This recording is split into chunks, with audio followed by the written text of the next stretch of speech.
They didn't say my name. That was the first thing I noticed when the voicemail ended. Not, "Hi, Natalie," not, "We've been thinking," not even a "thanks for everything." Just, "We've made a decision." I played it back 3 times slower each time, searching for something I must have missed.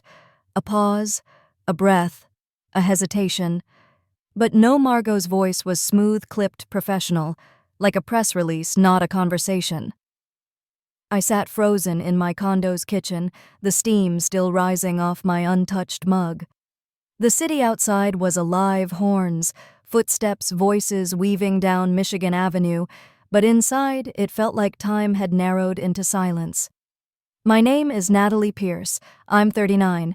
Until this morning, I was the chief financial officer at Pierce & Company Architects, a family firm my grandfather started in the 1950s, with 2 clients and a blueprint table in a rented garage. Now it's a high-end design firm in downtown Chicago with projects in 6 states and a glossy coffee table book in every client lobby. I had been with the company since I was 22, interned through grad school, then moved into procurement budgeting and eventually finance. I built the forecasting models from scratch. I negotiated supplier contracts during the recession that kept us afloat. I was the one who found the errors in payroll before the audits. When a client defaulted mid-construction, I was the one who found the bridge loan by taking a second mortgage on my own home. But none of that was mentioned in the voicemail. Just, "You'll be hearing from legal." I stared at my laptop. Outlook pinged with a calendar reminder, 11 a.m. Project cost review. I let it flash and fade. Maybe I should have called back, asked for an explanation, asked them why after 17 years they decided I didn't belong anymore. But I didn't. Because the truth is, I had already been fading for a long time. This was just the official stamp. The firm still carried our name, Pierce & Company, but somewhere along the way I had stopped being part of the N. It started subtly. The new website launched last year with a fresh design. The leadership page listed Margot as President Charles as founder emeritus, and Derek, my younger brother, as executive director of strategic vision. There was no mention of finance, no CFO, no me. I brought it up to Margot. She smiled and said, "Sweetheart, no one reads bios anyway. Don't overthink it." So I didn't. Or I tried not to. But it kept happening. My access to the core planning folders was quietly revoked. My headshot disappeared from the annual report. One of the interns asked me if I was part of operations or just visiting. I laughed, said I handled numbers. That used to mean something. I told myself I was overreacting, that it was restructuring, a phase, a temporary oversight. But a company doesn't accidentally erase you, not one folder at a time.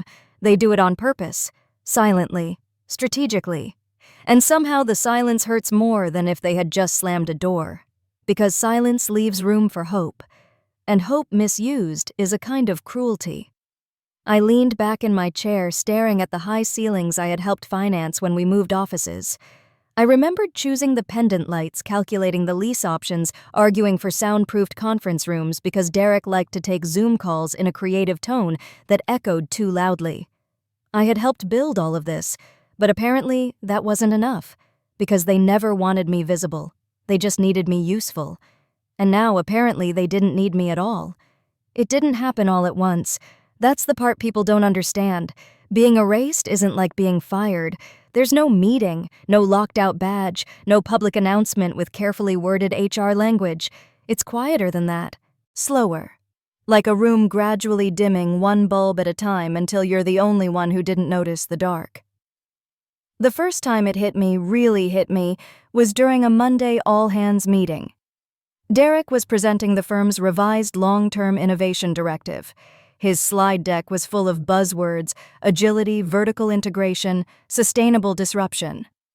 But what caught me wasn't the nonsense. It was the org chart. I wasn't on it, not in a footnote, not in a dotted line box, not even in the appendix slide he skipped past quickly. I waited until the meeting ended and asked Margot about it. She touched my arm lightly, too lightly, and said, "Oh, Natalie, don't worry. It's just a visual. You're overloaded anyway. Focus on what you're good at." Then she walked off to lunch with Derek like she'd solved something. That night I went home and opened the last version of the company's internal structure I had saved to my hard drive. My title had been Chief Financial Officer. I had written my own job description 8 years ago. Now it might as well have been a memory. Weeks later, I tried to access the vendor payment schedule to prep for quarterly review. It was a spreadsheet I had built from scratch, formatted, color-coded, password-protected. Access denied, the system said. I refreshed the tab. Same message. I emailed Derek. He replied, "Oh yeah, we've moved finance ops under ops/compliance. You're not in that folder chain anymore. Shouldn't be a big deal." I asked if I'd be looped in on changes. He sent a thumbs up emoji. That was it. Somewhere inside a part of me knew. But I still brushed it off. Because that's what we do, isn't it? We justify the small exclusions. We forgive the casual dismissals. We tell ourselves it's just a glitch, just a phase, just a misunderstanding. Until it isn't. Until it's a pattern. Until it's a strategy. After a while, even the space I physically occupied started to shrink. My office on the executive floor, glass walls, walnut desk, skyline view, suddenly needed to be repurposed for a new client showcase room. Margot phrased it like a compliment. "You're so flexible, Natalie. I knew you wouldn't mind relocating downstairs near accounts." I didn't argue. I nodded and packed my files. That night, I opened an old Dropbox folder I hadn't touched in years. It had photos from the firm's 50th anniversary gala, Margot and Charles smiling on stage, Derek clumsily raising a toast, and me in the background, clipboard in hand, making sure the vendors got paid. Always in the background, always functional, never central. That was my role. The person who made things work so others could shine. I told myself that was noble, that being invisible was a form of strength, but eventually you stop feeling noble. Eventually you just feel erased. I still remember the night I saved payroll. It was 3 years ago. A client, one of our biggest, defaulted halfway through a mixed-use development in Milwaukee. The invoices piled up. Our reserves dried. Margot kept saying it was temporary. Charles disappeared into legacy board matters. And Derek. He posted a quote on LinkedIn about resilience and booked a strategy retreat in Aspen. Meanwhile, I was staring at the numbers. The shortfall was real. The options weren't. We were 7 days out from payroll, 84 employees, architects, engineers, admin, interns, people with mortgages, kids, medical bills, and there was no money to pay them. So I did what I always did. I fixed it. I created a shell LLC under my name, Stella Equity Holdings, transferred $240,000 into it from my own line of credit, then wired the funds to our corporate account in 3 batches disguised as bridge financing. On paper, it looked like a liquidity hedge. In the board packet, I labeled it temporary stabilization influx. No one asked questions. No one even noticed. And why would they? I made sure the lights stayed on. I made sure the checks cleared. That was the job, wasn't it? Invisibility as a function of competence. But that loan wasn't the only time. There were dozens of others. Smaller, quieter moments. I deferred my own salary for 6 months when our Seattle office went over budget. I personally guaranteed an equipment lease when the bank pulled our credit line.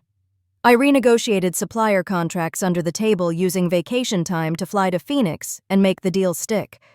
Once, when Derek forgot to file for a tax incentive deadline, I spent 48 straight hours rebuilding the application from scratch. I never told him. He got praised for the savings in the next quarterly meeting. Margot smiled at him like he'd solved the budget crisis. I clapped too, because that was the dance. Let him shine. Let me fix. It wasn't that I wanted applause, but maybe I wanted acknowledgement. A glance. A sentence. "We wouldn't have made it without you, Natalie." Instead I got, "She's great with numbers." Bit intense, though. Margot used to say that at client dinners, like it was a compliment. I was the glue. That's what she always called me. Natalie keeps us grounded.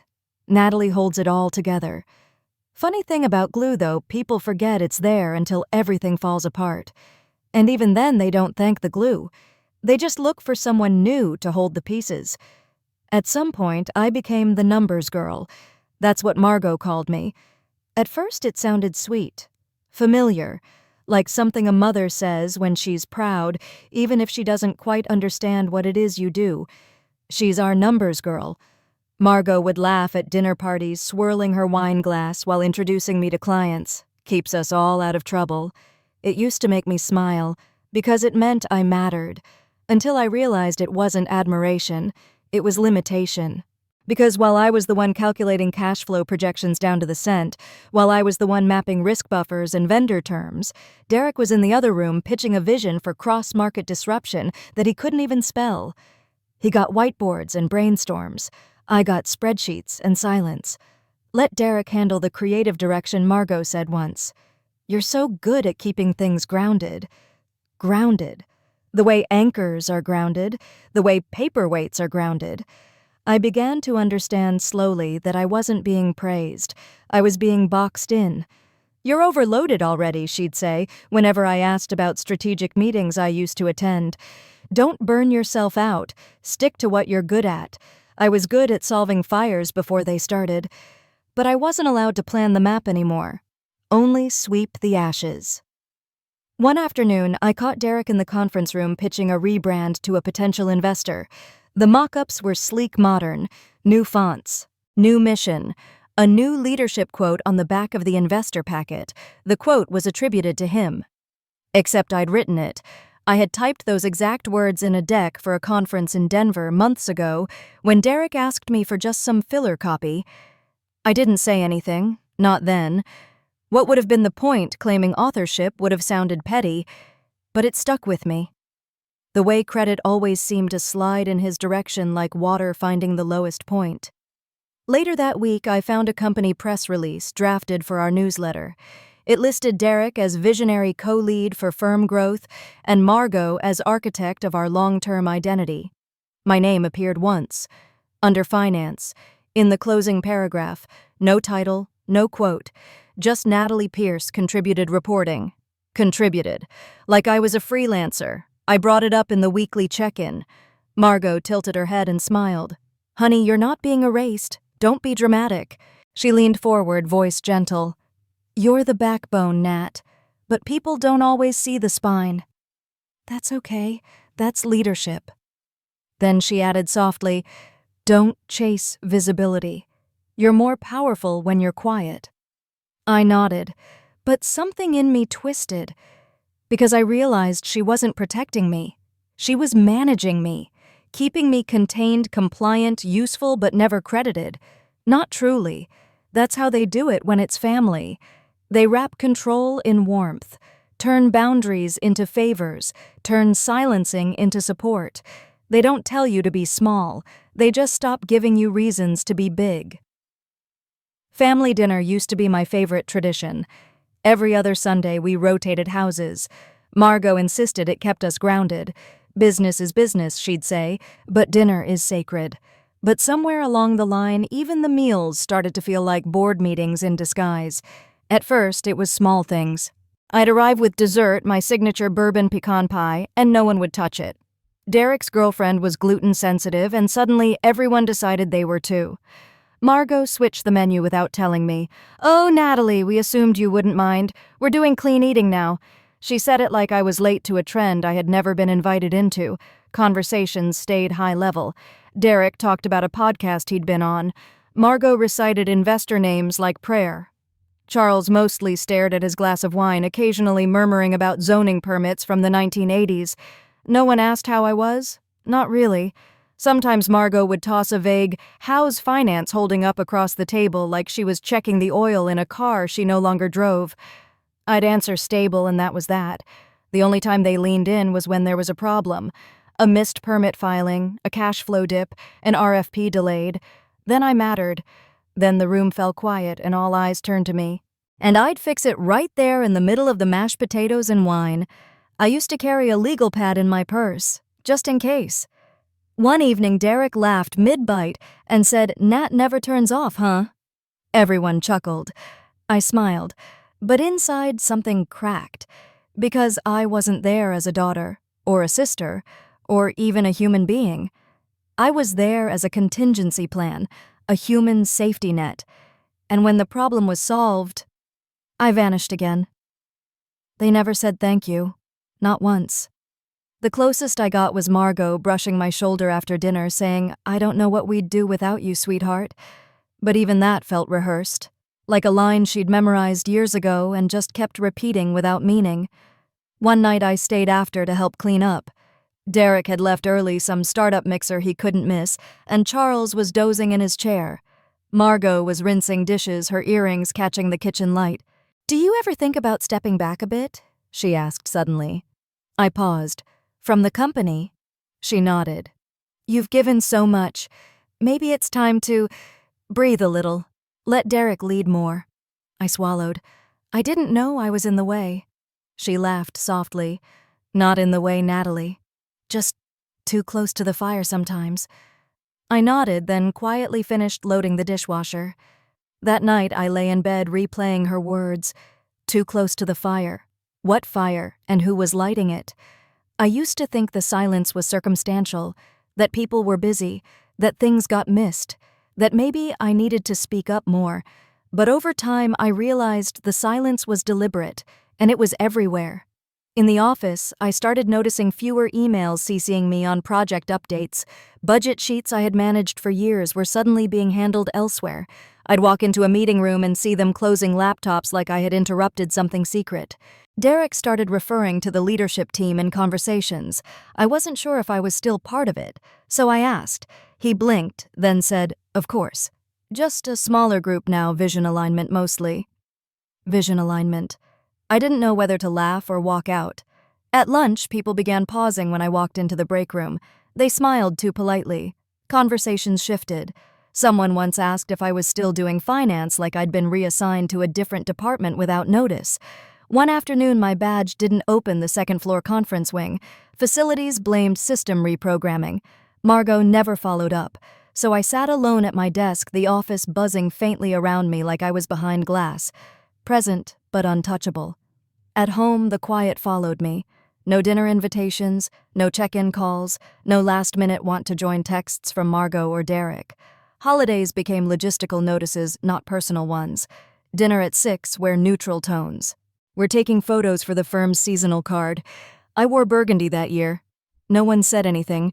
They just cropped me out of the final photo. I saved it anyway, just to remember. The hardest part wasn't being excluded. It was being slowly rewritten, as if I'd never really been there at all. They didn't erase me with malice. That would have implied acknowledgement. What they did was worse. They made me optional, and eventually invisible. I started walking to work instead of driving. It gave me time to breathe, to stretch out the dread before stepping into the office that no longer felt like mine.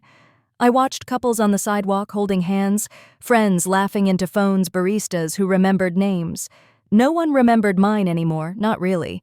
Not in the way that counts. Even my desk had begun to feel borrowed. One morning, the intern placed a new branding mock-up on my chair by mistake. It had a proposed new leadership page, Derek at the top, Margot beside him. Charles as legacy founder. No Natalie, no finance, no history, just a future I apparently wasn't part of. I didn't ask questions, I didn't complain, I just folded the paper once then again and slipped it into my purse. That night I sat in my living room, lights, low rain tapping against the windows. And for the first time in years, I let the silence sit without resisting it. Because sometimes when everyone stops seeing you, you finally start to see yourself. They didn't even say my name. That was the first thing. Not "Hi, Natalie," not "We need to talk," not even a cold. "We've made some changes. Just, we've made a decision. Effective immediately, we're restructuring the executive team at Pearson Cone. You'll no longer be part of the organization. Our attorney will be in touch." Click. That was the whole voicemail. 31 seconds, no greeting, no goodbye. Just Margot's voice, crisp, practiced as if reading from a printed statement. Like she was reciting a press release for a company that had never been mine. I sat frozen in my kitchen, the phone still in my hand screen, dimming to black. The coffee on the table had gone cold again. I hadn't even touched it. For a moment I wondered if it was a mistake, a wrong number, a cruel spam. But I played it again, and again, and again. Each time hoping I'd misheard something, hoping there was a second voicemail, a follow-up, a stammer, a hint of hesitation, a sliver of humanity. There wasn't, Only silence after the word attorney, only the soft breath I recognized at the end, a single exhale. Charles. He hadn't spoken, but I knew that sound. I'd grown up in its shadow, the punctuation at the end of every decision that Margot delivered. He was there. He'd co-signed it, silently, like always. For 17 years, I had carried that name, Pierce, not just as a last name, but as a responsibility. I held it upright when it wobbled, reinforced it when the foundations cracked, wore it like armor through downturns and disasters. Now it was being cut off from me with the same finality as a discontinued product line. No thank you, no acknowledgement, no Natalie. I sat there for a long time, not crying, not angry, just weightless. There's a moment after impact where the body doesn't register pain yet, just stillness. A strange floating quiet. That was me. I stared at the screen, rereading the transcription. You'll be hearing from our attorney. I thought about all the times I had been the one cleaning up other people's legal messes, all the NDAs I drafted, all the contracts I renegotiated behind the scenes, all the late-night red lines just to keep the firm solvent another month.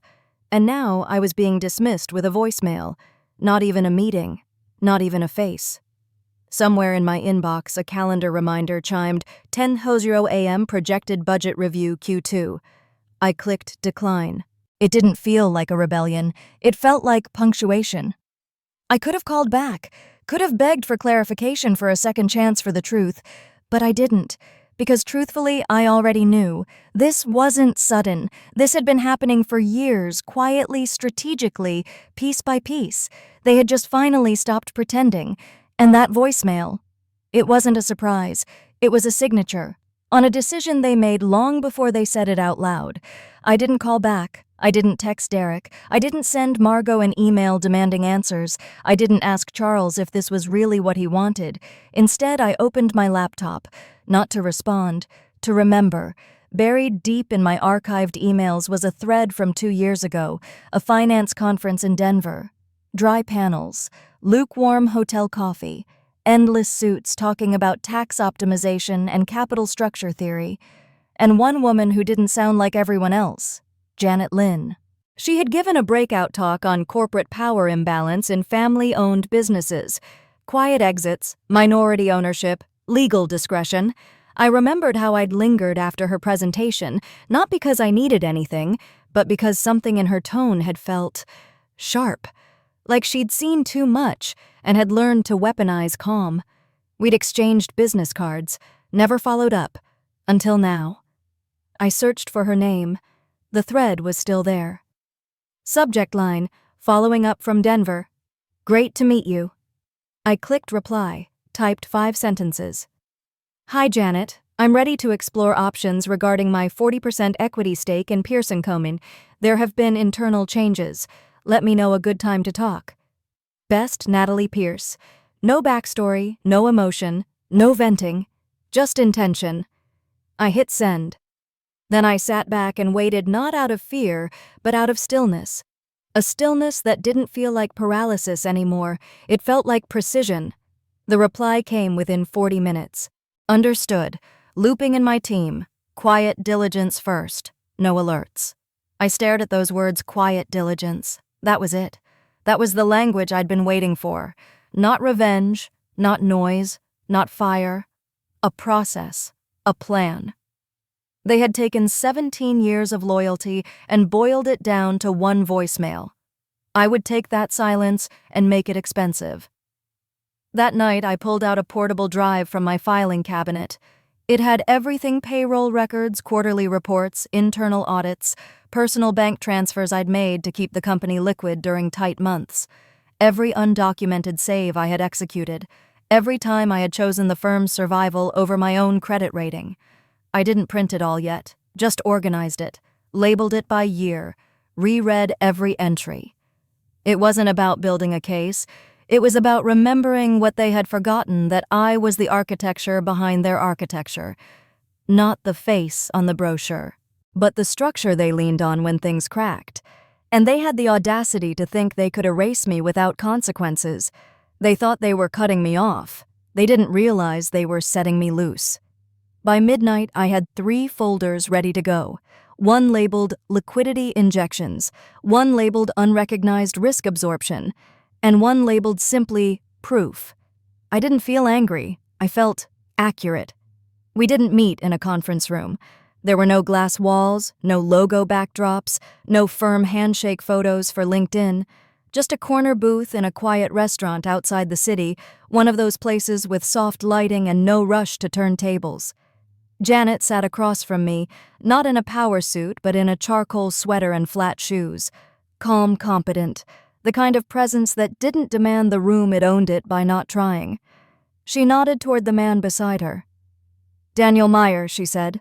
"He represents a firm that specializes in acquiring minority stakes in family-held companies, especially those with transitional turbulence." Daniel gave me a small smile. "That's our polite way of saying internal dysfunction." I didn't laugh. I didn't need to. Janet slid a leather folder across the table. Inside were clean sheets, questions, requests, outlines. No pitch decks, no buzzwords, just process. Daniel spoke softly, precisely. He'd reviewed the initial documents I'd sent. He understood the structure of Pierce & Co. He knew about the ownership split, Margot at 35%, Charles at 25%, Derek at 0%, me at 40%. He also knew that our operating agreement hadn't been updated since 2013, no right of first refusal, which meant I could sell without notifying them first. Legally. Quietly. Completely. He didn't ask me to badmouth anyone, didn't need my family history. My spreadsheets had done the talking. He pointed to a tabbed section in the folder, contributions not reflected in any board document, cash infusions during client fallouts, under the table lease guarantees, emergency payroll coverage, all backed by receipts, bank logs, emails. "You were the stopgap," he said simply. "They leaned on you, then tried to forget they had." I nodded, not because I needed the validation, but because it was the first time someone had said it out loud. Over the next week, Daniel's team ran due diligence. They asked for equipment lease schedules, vendor contracts, and quarterly filings, most of which I had kept offline for backup. They also looked at the new materials Margot and Derek had been circulating publicly, vision realignment plans, projections with gaps. A sudden surge in marketing costs, billed to a consulting agency that didn't seem to exist on paper. None of that surprised me. What did surprise me was how calm I felt. This wasn't revenge. It was correction. Janet kept me updated daily. Every step was handled cleanly, legally, precisely. There were no red flags, at least not on my end. Within 2 weeks, the deal was ready. My 40% stake would be fully transferred to Daniel's firm. Valuation confirmed by a neutral third party. Funds wired through escrow. It would be done before anyone on the board even realized I had moved. We signed the purchase agreement in a plain office in the city's financial district. Neutral ground. No Pierce & Company branding. No family portraits. No legacy quotes on the wall. Just pens. Just signatures. Just silence. When it was over, Janet drafted an official memo for submission to the state and internal records, final transfer complete. All communications to be directed through counsel. I didn't add anything. No remarks, no farewells. I just forwarded the original voicemail to my archived folder. Then I closed the desktop folder labeled Pierce & Company. For the first time in 17 years, I didn't hit save. And just like that, I was out. Not fired, not broken, just done. The first call came at 6:14 a.m. I let it ring. By 7:00, there were 5 more. By noon, 17. By the next morning, 46. They were coming from every direction: Margot's cell, Derek's office, Charles's home line I hadn't heard from in years. Even the firm's generic front desk number I used to monitor myself. By day 3, it was 72 missed calls. I didn't pick up. Not because I was being dramatic, but because there was nothing left to say. Janet's team had handled everything precisely: the ownership transfer, the filings, the silent notifications. By the time the board saw the updated ledger, Daniel's firm already had a seat at the table and questions, serious ones. The audit clause in the agreement kicked in immediately. Daniel's people were thorough. They requested expense logs, vendor breakdowns, executive access privileges, and they didn't go quietly. Derek finally broke the silence on day 4. He called, and this time I answered. Not because I owed him anything, but because I was curious what panic sounded like in his voice. "Natalie," he gasped. "You have to undo this." His voice cracked like someone who'd just watched the ground vanish under him. "They froze the accounts," he said. "Your buyer, they're asking for a forensic audit. They've flagged the Texas expansion losses, the marketing shell firm, the overlapping budget codes, Natalie. They're going back years." I stayed silent. "Say something," he begged. I took a breath. "That sounds like standard due diligence, Derek." A sound escaped his throat, part groan, part laugh, part plea. "You don't understand. This could ruin us. You have to talk to them, tell them it was all fine, that we're clean." I let his desperation echo a few seconds before answering. "I can't do that." "Why not?" "Because," I said quietly, "you said I was out. Remember?" He went silent. I continued, voice steady. "Your attorney will handle all communications with mine. That's how this works now." His voice came back softer. "It wasn't supposed to go like this. Mom said you'd be upset, but not this. Not what, not leave, not sell. You were supposed to fight, get angry, try to come back." That made me pause, because it sounded so honest, like a child who didn't understand why the game had stopped. "You wanted me to fight," I said slowly, "so you could win." I heard him inhale sharply. That was it, wasn't it? They wanted control and the illusion of magnanimity. Let Natalie rage, flail, beg, and then when she collapsed, offer her a minor seat again and call it generosity. But I didn't rage. I walked. Out the side door. Quietly. And I locked it behind me. He made one last attempt. Just one call. "You could fix this." I shook my head. "No. You fix it. You said I wasn't part of the real decisions. Now you are."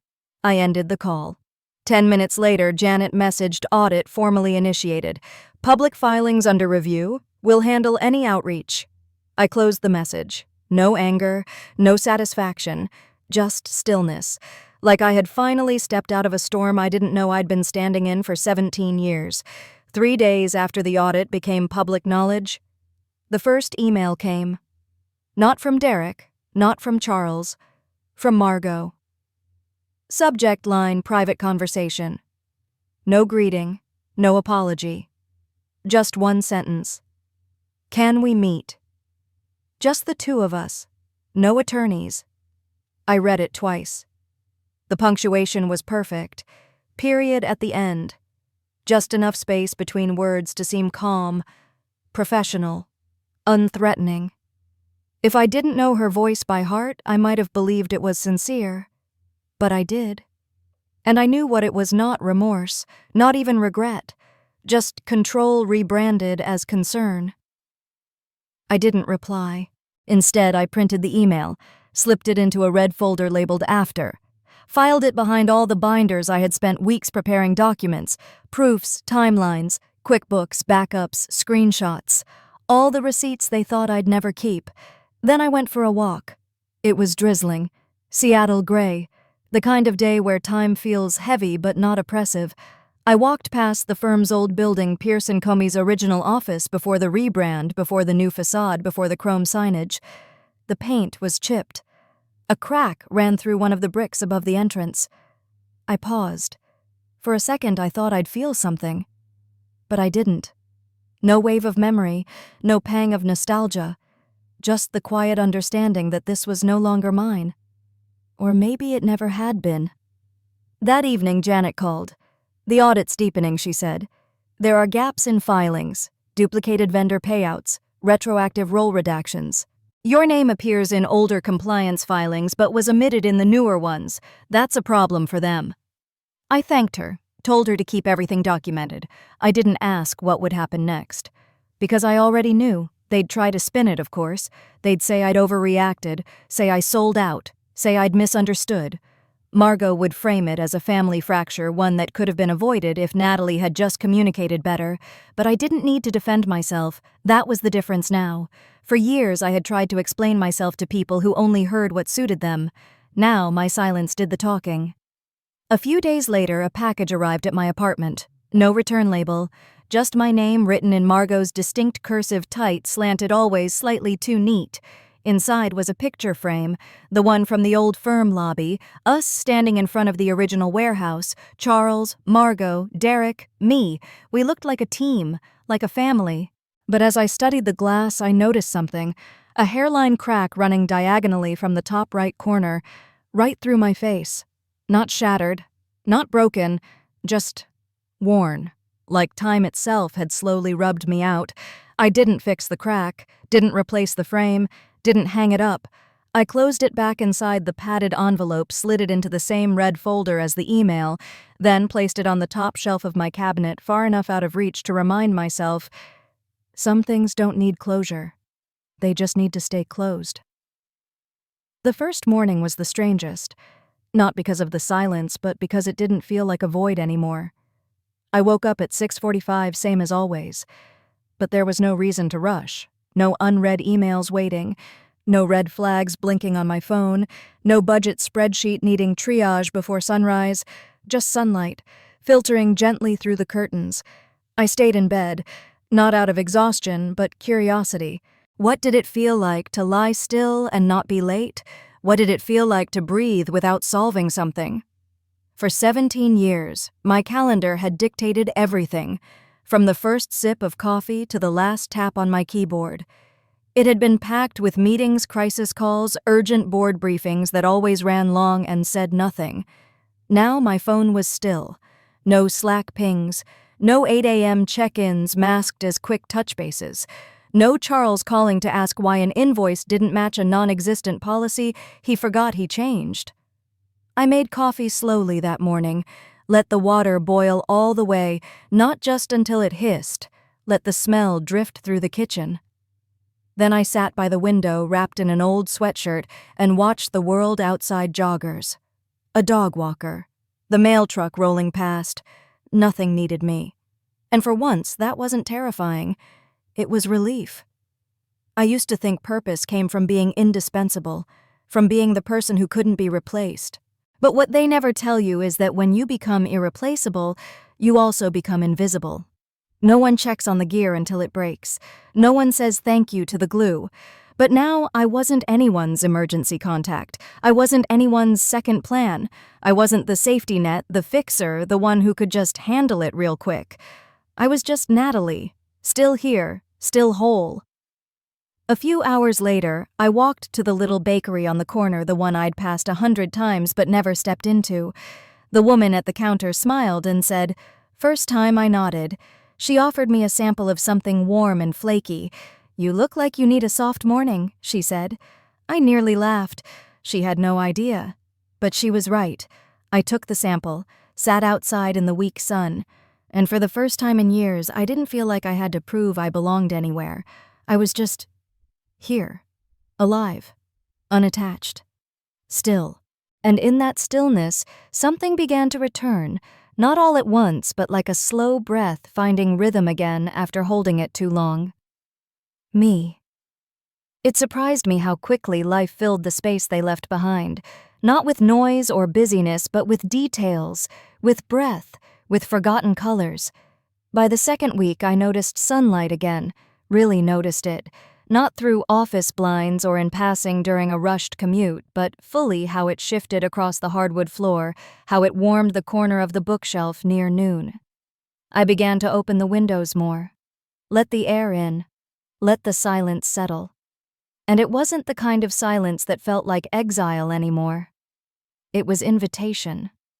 Some afternoons I'd find myself standing in the kitchen, music playing low, not because I needed background noise to work, but because I'd missed the sound of something that wasn't urgent. Old songs I hadn't played in years. Ones I loved before I became the fixer, the shield, the CFO in everything but name.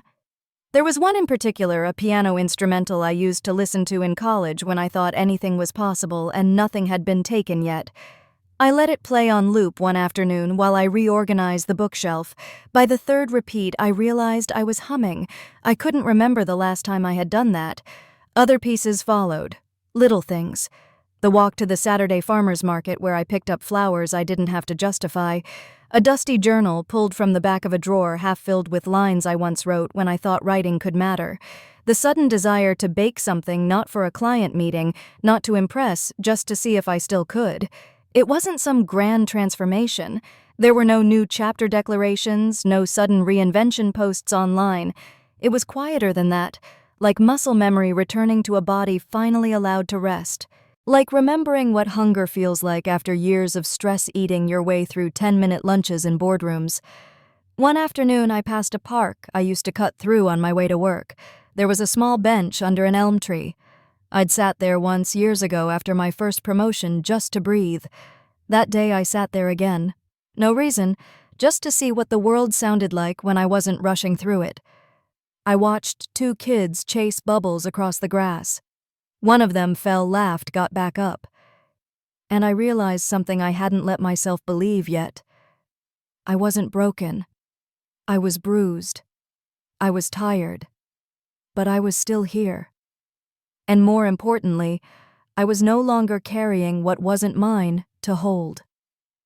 One evening, weeks after the audit made headlines in our city's business journal, I sat on the back porch of my apartment and watched the sky turn indigo. There was no glass of wine in my hand, no dramatic playlist in the background, just me and the quiet. The world hadn't changed, but I had. And for the first time in years, I didn't feel the need to prove that to anyone, not even to myself. I used to think visibility was survival, that being seen in meeting notes and photo walls and annual reports was what made me real, that presence was power, that silence meant being erased. But now I was learning something else. Some of the strongest things are built in the dark: root systems, backbones, resolve. There's a freedom in not needing the spotlight, in knowing what you built even if no one clapped for it, in watching things fall without trying to catch them because you've finally accepted some collapses are not yours to prevent. I had spent so many years being the support beam that I forgot I was also a structure, that I had shape and strength even when they stopped leaning on me. Looking back, it was almost laughable how much I had tolerated. The late nights, the erasures, the thank you sweetie from Margot in board meetings I practically ran. The way Derek would parrot my own financial strategies back to me in louder voice with less understanding and somehow get praise for leading the charge. It used to sting. Now it just sounded like background noise from another life. And the thing about background noise is once you step away from it long enough, you forget it was ever there. That night on the porch, I opened my phone not to check emails, not to scroll through Slack messages or company updates, just to delete a folder. The one labeled PN Co. QTR Strategy. Inside were 5 years of projections, analyses, reports, pages of thinking, rewriting, refining, documents that had never carried my name, not officially, but always carried my fingerprints. I could have archived them, could have backed them up to some drive just in case, but I didn't need a case, because I no longer needed to prove I had done the work. I had lived it, and that was enough. I tapped delete. The screen blinked once, then they were gone. No fanfare, just space.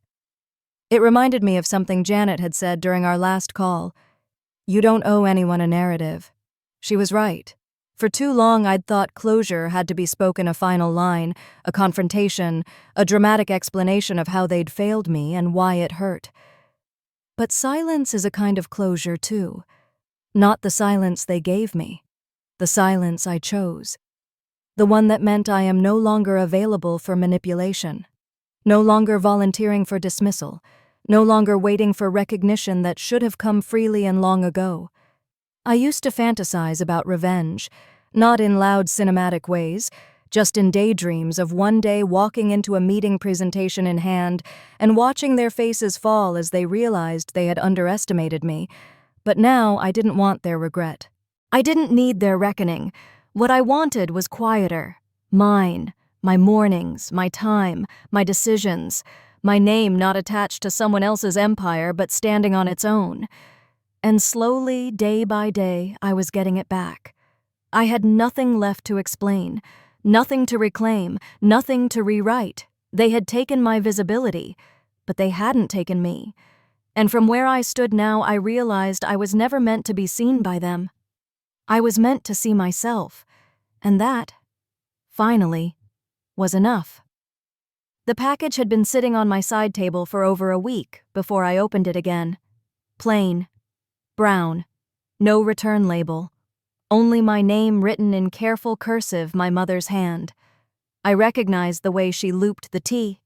Neat, controlled, always just enough to look polite, never enough to feel warm.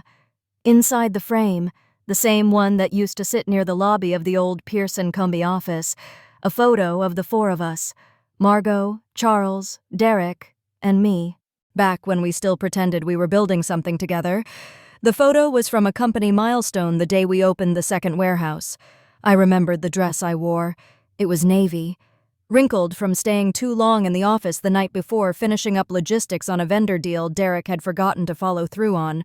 Back then, I smiled because I thought we'd earned it, because I thought I belonged in the frame. But now I saw it differently. There across the glass was a faint crack, not dramatic, not jagged, just a single quiet fracture running diagonally from the top corner, right through my face. I held it up to the light. The break caught the afternoon sun casting a thin line across the wall like a reminder this happened.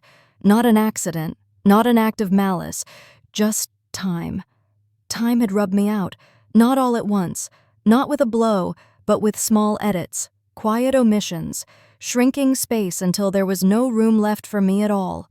There was a time I would have replaced the glass, fixed it, hung it back up, smiled politely when guests noticed it. Not anymore. I didn't want to erase the crack, but I didn't need to display it either. Instead, I wrapped the frame in its original paper, slid it back into the padded envelope. Then I stood up, walked to my desk drawer, opened it slowly, and placed it inside, gently, without sound, as if sealing a chapter not because it was painful, but because it was done. I didn't label the envelope, didn't mark it with dates or significance, because I no longer needed a record of how I was erased. I had something better. A life beyond it, one that no longer asked me to explain where I'd been, one that didn't depend on the frame. That night I turned off the light in the room, sat by the window again. The city hummed outside, distant and soft. I breathed in deep and even, and for the first time in a very long time, I didn't feel cracked. I felt whole. The headlines came slowly. Not sensational, not front-page material, just quiet footnotes in the business section of local journals, phrases like pending inquiry, unexpected financial discrepancies, executive restructure in review. But I recognized every name in those articles. Pierce & Cohen, Charles H. Pierce, Margot Bennett Pierce, Derek C. Pierce. And then, beneath the paragraphs that tiptoed around the truth, the inevitable phrase, following the recent minority share transfer and subsequent internal audit, that was me. Or rather, what used to be me. I didn't forward the articles to anyone, didn't comment, didn't smile. I just clipped one, folded it, and slid it into the back of the red folder labeled After. I had no desire to watch the unraveling in real time. It wasn't satisfying. It wasn't justice with a spotlight. It was what happens when a machine built on denial keeps running long after the stabilizer walks away. The audit hadn't just exposed the Texas incident, a failed expansion pushed by Derek and rubber-stamped by Margot. It had unearthed years of shadow invoices, redundant payments to shell vendors, policy documents misfiled or missing entirely, and worst of all, the quiet, deliberate removal of a CFO's name from all reporting structures without legal process. My name. Their cover-up was sloppy, because they never imagined I'd leave.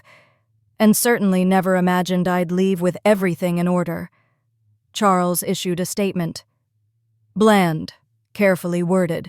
We remain confident in the integrity of our operations and are cooperating fully. I almost laughed. Integrity had never been the issue. Visibility was. They couldn't stomach the idea that the person who'd held the place together for 17 years had also built the paper trail that would take it apart. Derek tried to call again. I didn't answer. Margot switched to emails again. Neutral. Dry. Always. Dear Natalie, never hi or hello. Her tone was corporate polished, like nothing was happening. We are in a sensitive phase. If you're willing to clarify the scope of your disclosures, it may help resolve certain misunderstandings."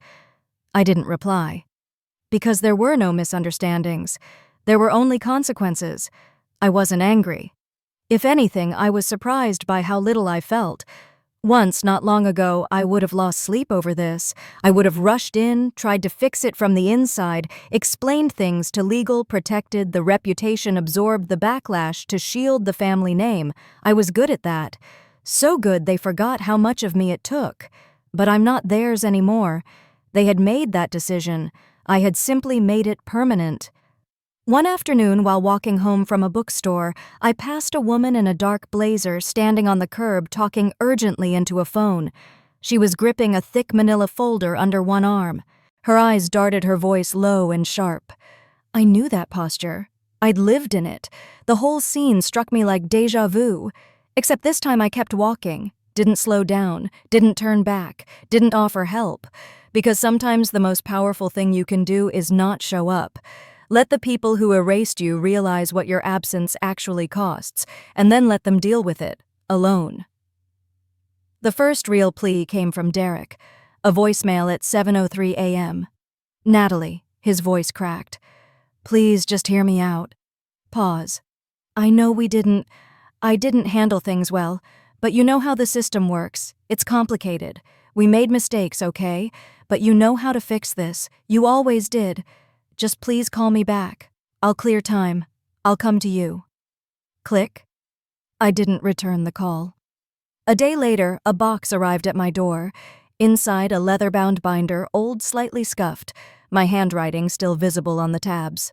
It was the original financial strategy framework I'd written 5 years ago, the one Derek later claimed as team-generated. Taped to the cover, a sticky note, "We're sorry, this belongs to you." No signature, no explanation. I didn't open it, just placed it with the other things I no longer needed. 3 days later, Margot reached out. Not an email this time. A letter, handwritten, folded in thirds like a college apology note. It began with, "You were always the one who held us together." Then, "We should have said it sooner," followed by, "Family shouldn't have to ask for grace, but I am asking now." And finally, "Come back. Even if just as a consultant. We need you." I read it twice, not because it moved me, but because it was fascinating how even in apology they centered their need. Not "we hurt you," but "we need you." That's always been the game, hasn't it? When I worked myself raw to meet impossible deadlines, it was, "Thank you, you're a lifesaver." When I floated payroll from my personal savings, it was, "You're a blessing." But when I asked for a seat at the table, a title, basic respect, suddenly I was overly ambitious, too focused on credit, disruptive. They didn't want me. They wanted the function of me. And now that the function was gone, they were scrambling to reattach the machine to the person they discarded. A week passed, then another. Then came an invitation, an official-looking email with a calendar request. Subject PNQO, emergency strategy session, key legacy stakeholders location, Pierce family home. No Zoom link, no agenda, just the assumption that I'd show up. I didn't decline. I didn't accept. I just let it expire. And when the day came, I took myself to the coast instead, a quiet 2-hour drive north where the water was cold and endless, and no one knew my name. I sat on the beach that afternoon with a journal in my lap and a cup of coffee cooling in my hand.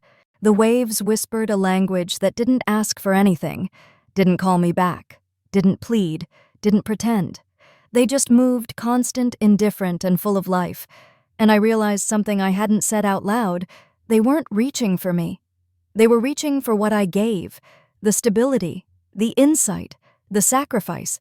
They wanted the old arrangement back, the one where I kept things running while they took the credit and the comfort. But me, I was done renting myself out to people who only remembered my value when the walls started to crack. Later that evening, my phone buzzed again. Another message from Derek.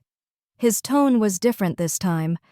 "If you won't do it for us, at least do it for Dad. He's not doing well. The stress has been a lot." I stared at the screen, then turned it off. Because that's what they do. They put the weight of their decisions on your compassion. They trade guilt for leverage. But I no longer accepted that currency. Some debts aren't mine. Some burdens I lay down and do not pick up again. The last time I drove past the Pearson Company building, I didn't mean to. It was a detour. A blocked road pushed me 3 blocks east, right down the stretch of downtown I had avoided for months. I told myself I wouldn't look, that I didn't care. But I did look. Out of habit. The lights were still on.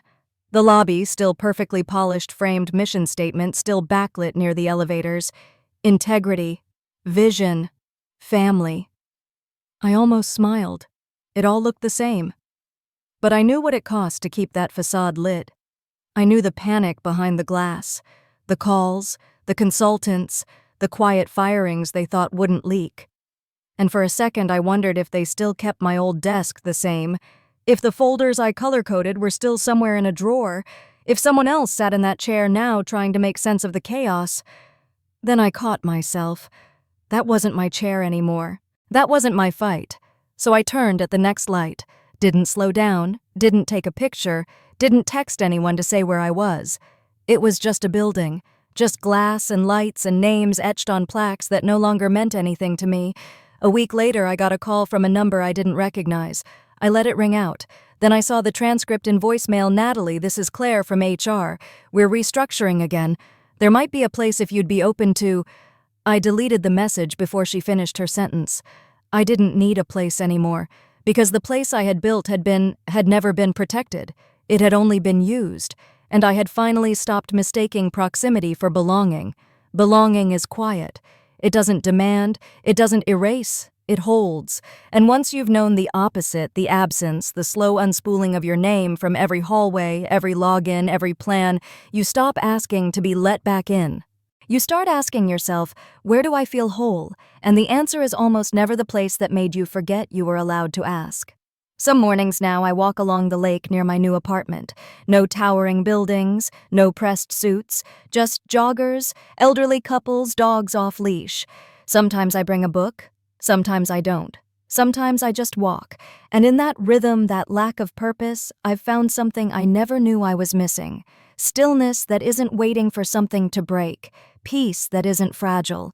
I used to think healing looked like closure, a confrontation, a slammed door, one perfect speech where I finally said everything I'd held inside.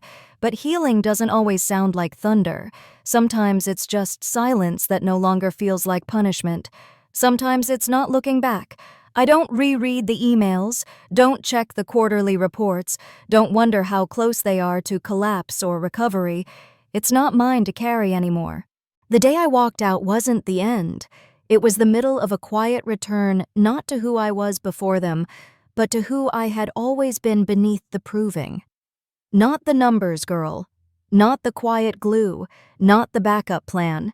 Just me, whole, and walking forward, for the first time without needing anyone to follow. Somewhere along the way, the calendar stopped feeling like a countdown. No more Monday dread, no more Sundays lost to pre-meeting anxiety, just days, ordinary, mine. I moved to a smaller place not out of necessity but by choice, an apartment on the top floor of a quiet building near the water, no concierge, no high-rise vanity, just morning sun through real windows and the sound of seagulls instead of Slack notifications.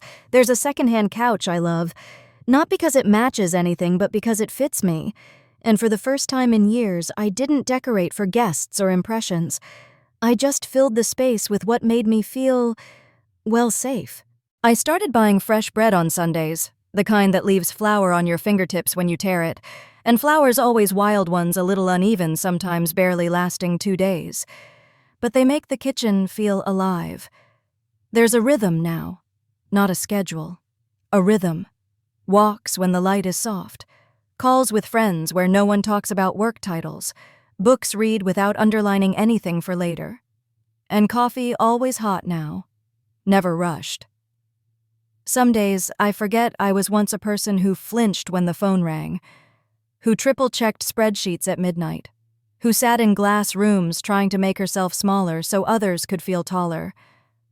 I am no longer that person, and I don't grieve her, but I honor her quietly.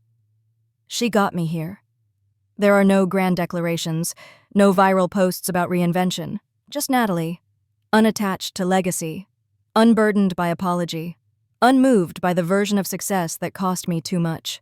Someone asked me recently if I'd ever go back to finance, back to consulting, back to family, and I smiled. Not a sharp smile, not bitter, just calm. Back was never the goal. The goal was space, peace, a life where I could breathe without asking permission, and I have that now. They still call sometimes, or email, or send things to my old address. I don't reply, but I don't block them either, because healing, I've learned, doesn't always mean slamming doors. Sometimes it's just leaving them closed, and walking away so far you forget they ever needed to be locked. It arrived on a Tuesday. No card, no return label, just a small padded envelope worn at the edges as if it had passed through too many hands before reaching mine. My name was written on the front in familiar cursive, my mother's handwriting. Not elegant, not rushed, but precise. I hadn't seen it in over a year. I placed the envelope on the kitchen counter and walked away. Didn't open it. Not right away. There was no urgency anymore. By the time the sun dipped low, casting that honey-colored light across the floor, I returned to it, slid it open gently. Inside, a wooden photo frame wrapped in brown paper, taped carefully shut. My breath caught for a moment, not out of emotion, but recognition. I had seen this frame before. It used to sit on the console table at the Pearson Cumbie lobby, right beside the glass doors and beneath the company values plaque. Integrity, vision, family. The photo inside was old. 4 people standing in front of the original warehouse: Charles, Margot, Derek, me, all of us smiling in the sun, all of us pretending we built something together. My hand hovered above the glass. There, still visible under the low light, was a thin crack slicing diagonally across my face. The same one from before. They hadn't replaced it. They hadn't even cleaned the smudge near the edge, and somehow that felt honest. For years I had been trying to make the story look better than it was, polish the cracks, tidy the narrative, but here it was unaltered, a picture that said more in silence than any apology ever could. I turned the frame over. No note, no explanation, not even a post-it this time. I suppose they didn't know what to say, or maybe they hoped I'd understand what they couldn't put into words, that they were returning something because they couldn't bear to look at it anymore, or maybe more likely, they just wanted to be done with it. I held the frame in both hands. It was heavier than I remembered, maybe because it wasn't just glass and wood and ink, maybe because it was everything I used to believe in. I stood there for a long time, not thinking, not weighing the symbolism, just holding it. Then I walked to the hallway, opened the linen closet, and reached for the third shelf, the one with the extra blankets and winter scarves. I placed the frame face down beneath a folded quilt. Not hidden, not honored, just put away. No ceremony, no decision.